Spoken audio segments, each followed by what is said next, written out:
नमस्कार जय जगन्नाथ मु मौसुमी पुणी थे स्वागत करुँची एग्जाम ब्लिज 3.0 यूट्यूब चैनल को।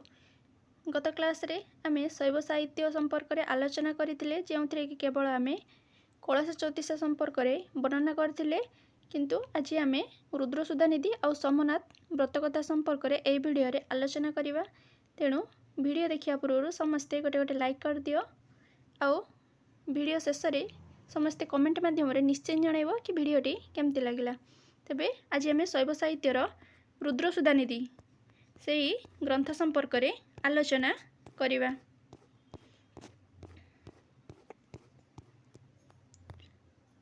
ए जो रुद्रसुधा निधि ताहाको रचना करथिले किए ना आमर नारायण नंद अवधूत गोस्वामी तांको द्वारा रचित एही रुद्रसुधा निधि ग्रंथटी एक असंपूर्ण ग्रंथ। यही रुद्रसुधा निधि ग्रंथर नायक किए ना आमर अभिनव चैतन्य, नायिका किए ना मोहिनी कन्या। ये अभिनव चैतन्य जितेबाला मर्त्यमंडल रे जन्मग्रहण करछंदी सेतेबेले तांकर नाम कौन होईची ना रुद्रसुधा निधि होईची एवं मोहिनी कन्या जितेबाला मर्त्यमंडल रे आमर राजाराणी द्वारा पालन होइछंदी किंबा धरापृष्ठ मंडन करुछंदी तांको ना सेतेबेले कौन दिया जायची ना अविद्या मृत संजीवनी करणी कन्या बोली कुहा जायची। तापरे आमे बे देखिदवा कि रुद्रसुधा निधि संपर्क में किए कौन कहिछंदी बा किए क्यों मत प्रदान करिछंदी। रुद्रसुधा निधि संपर्क में सर्वप्रथमे आलोचना करथिले डॉक्टर आर्तवल्लभ महांती तांकर प्राचीन गद्यापद्य दर्श पुस्तक रे। रुद्रसुधा निधि संपर्क में सर्वप्रथमे किए आलोचना करथिले ना हमर डॉक्टर आर्तवल्लभ महांती तांकर प्राचीन गद्यापद्य दर्श पुस्तक रे जेउथिरे कि कौन ना एही ग्रंथर प्रथम रु 297 धाड़ी संकलित होइथिला। आउ कौन ना परे स्नातक श्रेणी रे अध्ययन होउथिबा साहित्य प्रवेश पुस्तक रे मात्र 44 धाड़ी संकलित होइथिला।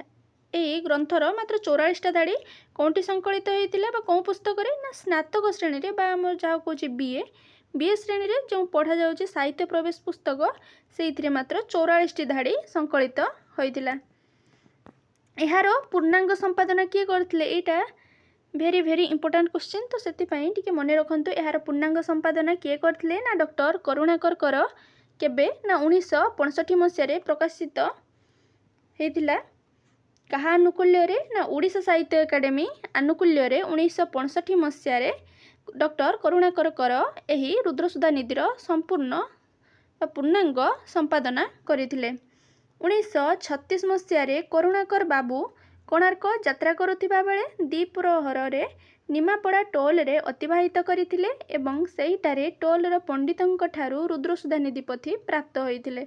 एटा भी मध्य मने रखंतु कि केबे करुणाकर बाबू कोणार्क यात्रा करथिले ना 1936 मसिया रे एवं सेठारे कोना से दीप्रहर रे बा खरा बेले से निमापड़ा टोल रे अतिबाहित कले एवं से टोल रो बा मठर जो पंडित थिले तांको ठारू गणना से आमर रुद्रसुधा निधि पोथी पाइथिले। एटा होची फास्ट पोथी तांकर। सेकेंड पोथी कोंटू पाइथिले ना आमर कटक रो रदनापुर शासन प्राप्तरू। तेणु एटा क्वेश्चन आसी परिबो कि करुणाकर बाबू कि डॉक्टर करुणाकर कर आमर केतोटी पोथी पाइथिले ना दीटा। गोटे होची निमापड़ा टोल रो पंडितंक ठारू आउ गोटे कोंठू ना आमर कटक रो रदनापुर शासन रु प्राप्त। यही जो कटक रु रदनापुर शासन रु प्राप्त होईची आमर द्वितीय पोथीटी अर्थात रुद्रसुधा निधिर द्वितीय पोथी ता एबे कोंटी संग्रहित होईची ना आमर उत्कल विश्वविद्यालय पोथीशाला रे संग्रहित होईची।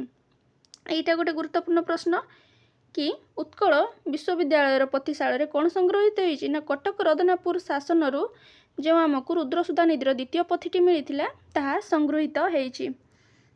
तापरे देखिदबा 1980 मसिया रे कृष्णचरण साहू कौन करछंती ना 1980 मसिया रे कृष्णचरण साहू रुद्रसुधा निधिर विस्तृत मुखबंध सह संपूर्ण संकलनटी को प्रकाश करुछंती। केउंठी प्रकाश करुछंती बा एहा पई से तथ्य कोंठू ग्रहण करछंती ना एही ग्रंथर संपादना पई मुख्यतः डॉक्टर करुणाकर करंको ख पोथी बा द्वितीय पोथी जहाकू कि आमे कहूचे रदनापुर शासन रो पोथी ताहाको ग्रहण करिछंती। कृष्णचरण साहू करुणाकर करंकर रदनापुर शासन पोथी को ग्रहण करी रुद्रसुधा निधिर विस्तृत मुखबंध सहित संकलन प्रकाश करिसेंती। प्रहलाद प्रधान कौन करछंती ना से डगर पत्रिकारे रुद्रसुधा निधि संपर्क रे एक प्रबंध प्रकाश करिसेंती। एटा मध्ये गोटे क्वेश्चन आसी परिबो कि किए डगर पत्रिकारे रुद्रसुधा निधि संपर्क रे एक प्रबंध प्रकाश करथिले। ऑप्शन दैथिबो धर कृष्णचरण साहू, नटवर सामंतराय, आर्तवल्लभ महांती, प्रहलाद प्रधान। तो तेबे हमर सठिक उत्तर कोन हेबो ना हमर प्रहलाद प्रधान। सेति जी सिना ए लाइन टाको पढ़िथिबो से सिना करि परिबो, जे न पढ़िथिबो से तो एमिति अंधार रे बाड़ी बुलेला भलिया एमिति ऑप्शन मारिकी आसीबो ना। मे भी बाजी पारे नहले न बाजी पारे, तो आमे काहे कि भल से पढ़िबानी। तो फास्ट पढ़ी दबा, तापर देखिबा परीक्षा रे कोन होउची। रुद्रसुधा निधिर तृतीय पोथी दुष्प्राप्य। फास्ट पोथी मिलिला जो टोल पंडितों ठारू, द्वितीय पोथी मिलिला कटक रु, आ तृतीय पोथी जो रुद्रसुधा निधिर रहिथिला ताहा दुष्प्राप्य। सेतिपई रुद्रसुधा निधिर ए पर्यंत शुद्ध तथा परिच्छन्न संपादना हेई पारि नाही। जेहेतु तृतीय पोथी मिलिनी तेणु रुद्रसुधा निधि ग्रंथटी आमर एबे सुधा मध्य असंपूर्ण रही जाइछि बोली आमे अनुमान करू। डॉक्टर करुणाकर कर और डॉक्टर कृष्णचरण साहू संपादित दुईटी को आमर प्रामाणिक ग्रंथ हिसाब रे ग्रहण करा जाए। अर्थात ए रुद्रसुधा निधि ग्रंथ को भित्ति करी जो आमर करुणाकर कर और डॉक्टर कृष्णचरण साहू दिजण संपादना करछन्ती ताहाको आमे प्रामाणिक ग्रंथ हिसाब रे ग्रहण करू। तापर देखिदवा यार रचयिता जो नारायण नंद अवधूत गोस्वामी तांको संपर्क रे किछि जानि नबा, जोटा कि आमर परीक्षा आसुची। एही रुद्रसुधा निधि ग्रंथ रे नारायण नंद निजको कौन कहिसेंती ना एकाम्र कानन आश्रित भुवनेश्वर देवीर बरपुत्र, निर्देश बाक्र अधिकारी, आगमर अवतार, पुरुष अवतार शारदा बोली निजको कहिसेंती।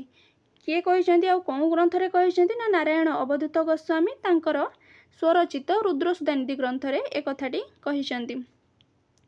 तापर देखिबा कि रुद्रसुधा निधिर आरंभ अंश को बाद देले अन्यत्र ग्रंथकार तीनोटी जगार निजर नाम लेख करिसेंती। अर्थात ए रुद्रसुधा निधि ग्रंथ रे गोटे आरंभ अंश रे से निजर नाम उल्लेख करछन्ती, ता छड़ा से आउ तीनोटी जगार मध्य निजर नाम उल्लेख करिसेंती। मोट 4टा जगार नारायण नंद अवधूत गोस्वामी निजर नाम उल्लेख करिसेंती बोली आमे सूचना पाऊ। एही रुद्रसुधा निधिर चरित्र केउ माने ना मुख्य चरित्र मध्य जाउचंती अवधूत, सूतकहारिणी, कामानंद, अभिनव चैतन्य, मोहिनी कन्या। एमाने हेले कोन ना मुख्य चरित्र भितर जाउचंती। आ गौण चरित्र आमर अछंती जेमति कि राजा अनंग पद्माकर, रानी ककलावती, राजा धर्मध्वज एहीपरी।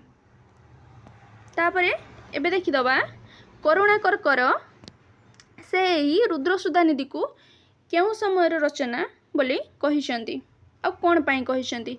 करुणाकर कर कोन कहिले ना रुद्रसुधा निधि ग्रंथटी त्रयोदश रु षोडश शताब्दी मध्य रचित।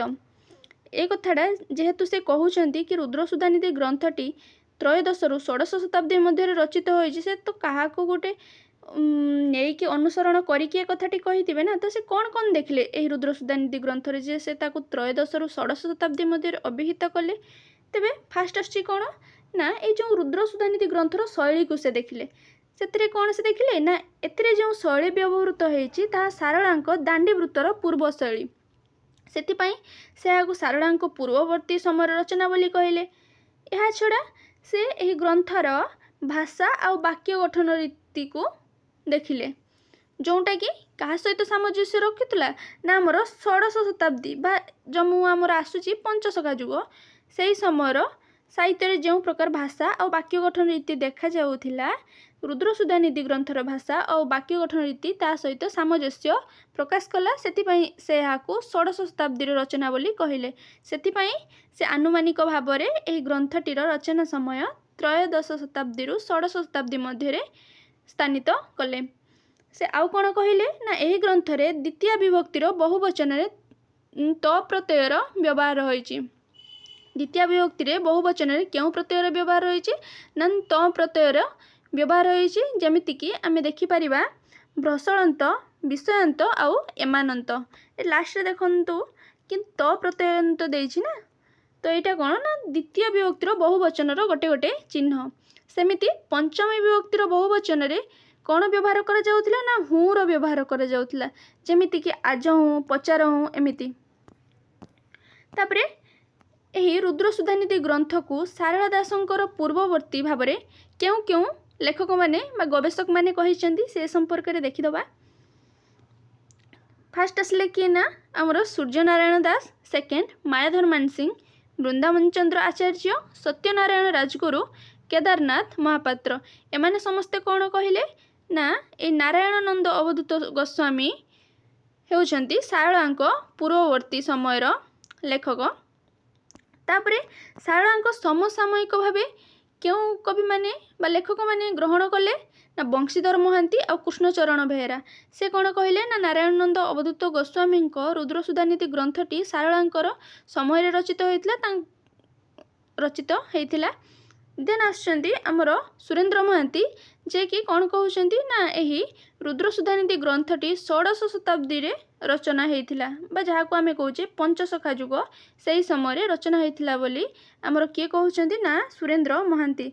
तेणु क्यों क्यों गवेषक बा लेखक एही रुद्र सुधानिधि ग्रंथटी को क्यों क्यों समय बोली कहिसेंती से संपर्क रे प्रायतः समय रे आमर क्वेश्चन आसुची सेतिपई टिके भलसे देखि देइथिबे। तापरे केदारनाथ महापात्र से एबे देखिबा केदारनाथ महापात्र से रुद्र सुधानिधि ग्रंथटा को कौन समय रे बोली स्थानित करुछंती एवं कौन पाई ताहाको स्थानित करिसंती। फास्ट कौन देखिदबा ना रुद्र सुधानिधि रे से ऐतिहासिक चरित्र को फास्ट नहींचंती जेमिति कि उदयनाचार्य और गोरखनाथ। उदयनाचार्य किए थिले ना रुद्र सुधानिधि विद्यागुरु थिले। एटा क्वेश्चन आसी पारिबो कि रुद्र सुधानिधि विद्यागुरु किए थिले ना हमरो उदयनाचार्य। से ऐतिहासिक चरित्र बोली आमे केमिति जानिबा ना से किए थिले ना गंगवंशर नरपति अनंग देवंक सभा पंडित ओ श्रेष्ठ कवि थिले। किए ना उदयनाचार्य गंगवंशर नरपति अनंग भीमदेवंक सभा पंडित ओ श्रेष्ठ कवि थिले। आ गोरखनाथ जहाँ को आमे कहूचे सी 1200 शताब्दी थिले बोली आमे जानि पारू। एही उदयनाचार्य जे रहिले कि आमर रुद्र सुधानिधि विद्यागुरु तांक संपर्क रे आउ किछि इंपोर्टेंट डिटेल्स जाननबा जेउथिरे कि आमर परीक्षा रे आसुची। तेणु तांक समय आदौ भी स्किप करबानी यांक विषय टिके देखिदबा। 2-4 लाइन तो मात्र अच्छी तथापि एगुड़ाक बहुत इंपोर्टेंट। उदयनाचार्यंकर भाई किए ना आमर गोवर्धनाचार्य। से कौन लिखिथिले ना आर्य सप्तशती ग्रंथ लिखिथिले। एटा क्वेश्चन आसी थाए कि आर्य सप्तशती ग्रंथ किए लिखिथिले ना आमर गोवर्धनाचार्य। गोवर्धनाचार्य कहार भाई थिले ना आमर उदयनाचार्यंक भाई थिले। उदयनाचार्यंकर पितांक नाम कौन थिला ना नीलांबर आचार्य। नियाली अंतर्गत शोभनेश्वर मंदिर और भुवनेश्वर मेघेश्वर मंदिर शिलालेखर प्रशस्ति तांको द्वारा रचित होइथिला। एटा गोटे इंपोर्टेंट क्वेश्चन सेतिपई समस्ते टिके निज निज खातारे लिखिनियो कि जो आमर नियाली अंतर्गत शोभनेश्वर मंदिर एवं भुवनेश्वर मेघेश्वर मंदिर शिलालेखर प्रशस्ति काहांको द्वारा रचित होइछि ना आमर उदयनाचार्यंक द्वारा रचित होइछि। आउ कौन ना जयदेवंक गीत गोविंदर भाव विनोदिनी टीकार मध्य से रचयिता। एटा क्वेश्चन आसताए कि जयदेवंक गीत गोविंदर जो जयदेव लिखिले कौन गीत गोविंद तार जो आम रही भाव विनोदिनी टीका सेटा कहार ना उदयनाचार्यंकर। एटा मध्य गोटे गुरुत्वपूर्ण प्रश्न। तापर देखिदबा कि केदारनाथ महापात्र रुद्र सुधानिधि को ग्रंथटी को आमर केउ समय रचना बोली कहिसेंती आउ काहा को भित्ति करी से कथा कहिसेंती। प्रथमे से आमर देखिसेंती काहा को ना रुद्र सुधानिधि पाठ्य पुस्तक को से प्रथमे नैछंती गोटे उपादान भाव में काहा को ना रुद्र सुधानिधि पाठ्य पुस्तक को जहाँ कि रही गोटे होची प्राकृत पिंगल आ गोटे होची कौतुक चिंतामणि। यही प्राकृत पिंगल आमर 1500 शताब्दीर प्रथम किंबा द्वितीय भागर रचना। आउ ये कौतुक चिंतामणिटा आमर प्रताप रुद्र देवंक समय रचना। प्रताप रुद्र देव ही यह रचना करथिले केबे ना 1509 ख्रीष्टाब्द रे। आउ से कौन को कहा को उपादान भाव में ग्रहण कले ना विषय वस्तु रे जो भुवनेश्वर शब्दटी रहिला गोटे तो ग्रहण कले आमर कौन प्राकृत पिंगल और कौतुक चिंतामणि ए दुटा ग्रंथ को भित्ति करी से यार काल निरूपण करने चेष्टा करिसेंती। ताहा व्यतीत जो विषय वस्तु रे भुवनेश्वर शब्दटी रही ताहाकु मध्य गोटे उपादान भावे ग्रहण करिसेंती। एई भुवनेश्वर शब्दटी आमर केबे व्यवहृत हैला ना पुरुषोत्तम देवंक 94 अंकरे अर्थात 1492 रु 94 मसीह रे ए भुवनेश्वर शब्दटी आमर व्यवहृत होइतिला सर्वप्रथमे। तेणु सर्वप्रथमे जेहेतु 1492 रु 94 मसीह रे भुवनेश्वर शब्दटी आमर प्रचलन हैला सेतिपाई से एहाकू 1494 रो परवर्ती समय रचना बोली अभिहित करिसेंती। ताहा व्यतीत से देखिले कि मुगल शब्दर व्यवहार से देखिले जो ग्रंथ रे मुगल शब्दटी देखा मिलूची तो सेटा कौन समय रे ना आमर 1526 ख्रीष्टाब्द रे। सेतिपाई एहार रचना काल को केदारनाथ महापात्र केउं समय बोली कही थांती ना 1509 रु 1526 मसीहार रचना बोली आमर केदारनाथ महापात्र कहिसेंती। केदारनाथ महापात्र भीमपाटणा को पंजाब रो कांगरा नगर ठारे अवस्थित ज्वालामुखी पीठ भीमपाटणा बोली मध्य ग्रहण करिसेंती। एटा मध्य गोटे इंपोर्टेंट क्वेश्चन कि केदारनाथ भीमपाटणा को वर्तमान रो कहा सहित तुलना करछंती ना पंजाब रो कांगरा नगर ठारे अवस्थित ज्वालामुखी पीठ भीमपाटणा बोली कहिसेंती। एही समय कौन यही 1526 मसीहा आड़क जो मुगल माने सेठरे शासन करथिले तेणु से जो मुगल शब्दटी रहिला सेइथुर आमे जानि पारू कि एहा 1509 रु 1526 मसीहा मध्य रे एही रुद्रसुधानिधि ग्रंथटी आमर रचना होइछि बोली। तापरे कृष्णचरण साहू से कहा को भित्ति करी कहिसेंती कि एही आमर रुद्रसुधानिधि ग्रंथटी 1516 रु 25 मसीहा मध्य रे रचना होइछि। ना से फास्ट जो ग्रंथ रे रही आमर अनंग पद्माकर राजा अनंग पद्माकर से तांको कहा सहित तुलना करछंती ना अनंग भीमदेवଙ୍କ सहित तुलना करिसेंती। किए करिसेंती ना आमर डॉक्टर कृष्णचरण साहू करिसेंती। ता छड़ा प्रक्रिया कौमुदी जो आमर रुद्रसुधानिधिर ग्रंथ बा पाठ्यपुस्तक हिसाब रे जो ग्रहण करा जाइछि प्रक्रिया कौमुदी को ताहा केबे रचित होइतिला ना आमर 1423 ख्रीष्टाब्द रे रचित होइतिला। जदि जो कौमुदी ग्रंथटी रुद्रसुधानिधिर प्रक्रिया कौमुदी न होई सिद्धांत कौमुदी हुए तेबे ताहाले सेटा केबे रचित होइथान ना भट्टजी दीक्षितंकर 1700 शताब्दी अर्थात भट्टजी दीक्षितंक द्वारा 17 शताब्दी रे आमर सिद्धांत कौमुदी रचना हेउची। किंतु प्रायतः गवेषक आमर कौन कहउछंदी कि सेटा होची सारଳାଙ୍କ समयर किंबा सारଳାଙ୍କ पूर्ववर्ती समय किंबा तांकर किंचित परवर्ती जेहेतु भट्टजी दीक्षित आमर 17 शताब्दी रे सिद्धांत कौमुदी रचना करुछंती तेणु एही जो रही रुद्रसुधानिधिर पाठ्यपुस्तक कौमुदी पुस्तक ताहा सिद्धांत कौमुदी न होई प्रक्रिया कौमुदी होइथाय बोली आमे समस्ते अनुमान करिथाउ जहाँकि 1423 मसीह रे रचना करा जाइतिला। ता छड़ा 1510 मसीह कौन आमर श्री चैतन्य ओडिशा को आसथिले और 1516 मसीहा सुधा श्री चैतन्यंकर मत सारा ओडिशा रे प्रचारित होइतिला। एथिरे एही रुद्रसुधानिधि ग्रंथ रे नाम कीर्तन पाई रुद्रसुधानिधि समस्तंकु परामर्श देइछि। तेणु एहा 1516 ख्रीष्टाब्द परवर्ती रचना बोली कृष्णचरण साहू मत प्रदान करती। अर्थात ये 1516 मसीह जो श्री चैतन्य आमर ओडिशा को आसी सेते बेलू वैष्णव धर्म प्रचार प्रसार करने लगी पड़ी सेटा हूँ कौ मसीह ना 1516 मसीह। तो जेहेतु रुद्रसुधानिधि यही नाम कीर्तन बा वैष्णव धर्मर प्रचार पाई समस्त को परामर्श देइछि तेणु यह 1516 मसीहा परवर्ती रचना बोली आमे कहि परिबा। आउ कौन ना डॉक्टर कृष्णचरण साहू राजा धर्मध्वज को प्रतापरुद्र देवंकर प्रतिरूप भाव ग्रहण करिसेंती। प्रतापरुद्र देव किए ना आमर 16 शताब्दी जड़े राजा पंचसखांक जुगर सेतिपाई एटा आमर रुद्रसुधानिधि ग्रंथटा आमर 16 शताब्दी रचना बोली आमे कहि परिबा। एही सबु उपादान को भित्ति करी डॉक्टर कृष्णचरण साहू रुद्रसुधा निधिर रचना काल केते बोली कहिसेंती ना 1516 रु 1525 मसीहा मध्य अभिहित करिसेंती। तापर देखिदबा डॉक्टर कुमुद रंजन पाणिग्राही से कौन कहिसेंती ना रुद्रसुधा निधि रीतिजुगर रचना। रुद्रसुधा निधि ग्रंथटी रीतिजुगर रचना बोली आमर किए कहले ना डॉक्टर कुमुद रंजन पाणिग्राही।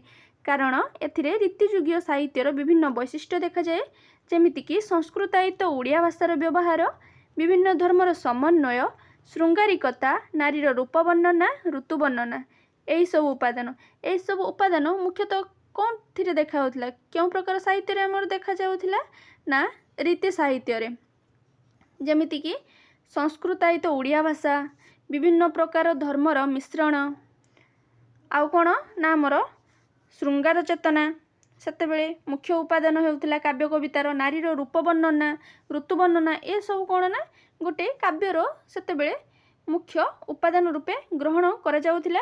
जेहेतु यही सब वैशिष्ट्य आमर रुद्रसुधा निधि ग्रंथरे देखा जाउछि, तेणु डॉक्टर कुमुद रंजन पाणिग्राही एहाकू रीतिजुगर रचना बोली कहिसंती। एबे देखिदेले कि क्यों क्यों गवेषक माने ताहाकू क्यों क्यों समय बोली बा तांकर काल निरूपण करिसेंती। एबे रुद्रसुधा निधिर कथावस्तु संपर्क में आलोचना करिबा। रुद्रसुधा निधिर कथावस्तु एक नाटकीय परिवेशरू आरंभ होइछि। अभिशप्त रुद्रसिद्ध अभिनव चैतन्य एहार नायक और पार्वतींक मानस कन्या मोहिनी एहार नायिका। जोगी कामानंद खलनायकर भूमिका ग्रहण करिछि। शिवंक आदेश रे जगभ्रष्ट अभिनव चैतन्य को जन्म नेबाको पड़िछि केउठी ना क्षीरसिंधु पार्श्वस्थ मैलाण देश रे थिबा अमृततया नदी तीरस्थ वसुधा मंडन नामक कटकर राजा अनंग पद्माकर और राणी शशिप्रभांक पुत्र रूपे से केउठी जन्म ग्रहण करिसेंती। फास्ट तांको ना थिला कौन पूर्व जन्म ना अभिनव चैतन्य जितेबाला से जन्म ग्रहण करुछंती धरापृष्ठ रे तांकर नाम होउची कौन ना आमर रुद्रसुधा निधि तांकर नाम होउची। से काहांक कोल रे जन्म नेउछंती ना आमर राजा अनंग पद्माकर आउ राणी शशिप्रभांक पुत्र रूपे जन्म ग्रहण करुछंती। केउ राज्य रे ना वसुधा मंडन कटक रे। पार्वतींक आदेश रे एपटे कौन हेइची ना तांको मानसरू जो मोहिनी कन्या जात होइची से ताहाकू मानसरोवर कूल रे किछि दिन तपस्या आचरण करिया पई आदेश देइछंती। एही समय रे जेतेबेले मोहिनी कन्या माता पार्वतींकर आदेश मानी तपस्या करुछि सेतेबेले कोन हेइछि ना हमर माता लक्ष्मी से तांकर किछि सखी मानक सहित सेही पद्मवन को बुलेया पई आछंती एवं से मने मने भाबिचंती कि जदि एही सुंदरी कन्या को तांको स्वामी नारायण देखिबे तेबे से तांको छाड़ी देबे। सेतिपाई माँ लक्ष्मी कौन कले ना से मोहिनी कन्या को झील भावे ग्रहण कले। परवर्ती पर्याय रे कन्या एही मोहिनी कन्या जनक पृथ्वीतिलक कटकर राजा परम वैष्णव धर्मध्वजक पत्नी पाटराणी कोकिलावती कन्या होइछंती। देख बिले कि जो पृथ्वीतिलक कटकर राजा किए थिले आमर परम वैष्णव धर्मध्वज राजा और तांकर पत्नी नाम कौन थिला कोकिलावती। धर्मध्वज थिले आमर वैष्णव धर्मर उपासक। से विष्णु को पूजा करुथिले, विष्णुंकर बहुत बड़ भक्त थिले और माता कोकिलावती से लक्ष्मींकर आराधना करुथिले। जेहेतु से माने निसंतान थिले तेणु कोकिलावती माता लक्ष्मी को वर स्वरूप एक कन्या कामना करथिले एवं माता लक्ष्मी जो मोहिनी कन्या को निज झियो करथिले से ताहाको कोकिलावती को पालन करिया पई देले। अर्थात से दिन ठारू से आमर राजा धर्मध्वज आ कोकिलावती कन्या हेले किए ना मोहिनी कन्या। तांकर एही समय नाम कौन हैला ना मृत्यु संजीवनी करणी कन्या। अर्थात से जेतेबेले धरामंडन करुछंती ए मोहिनी कन्या जेतेबेले आमर धरामंडन करुछंती सेतेबेले तांको नाम कौन हेउछि ना मृत्यु संजीवनी करणी कन्या। परवर्ती काल रे गायक मधु और गायणी मालती द्वारा राजा अनंग पद्माकर तांकर पारिषद वर्ग रुद्रसुधा निधि एवं कामानंदଙ୍କ आगरे मृत्यु संजीवनी कन्यार रूपगुण वर्णना करा जाई ग्रंथटीर असमाप्त भावे परिसमाप्ति घटिछि। अर्थात एही ग्रंथरे आमर समाप्त हेइनी, एहाकू असंपूर्ण छाड़ी दिया जाइछि।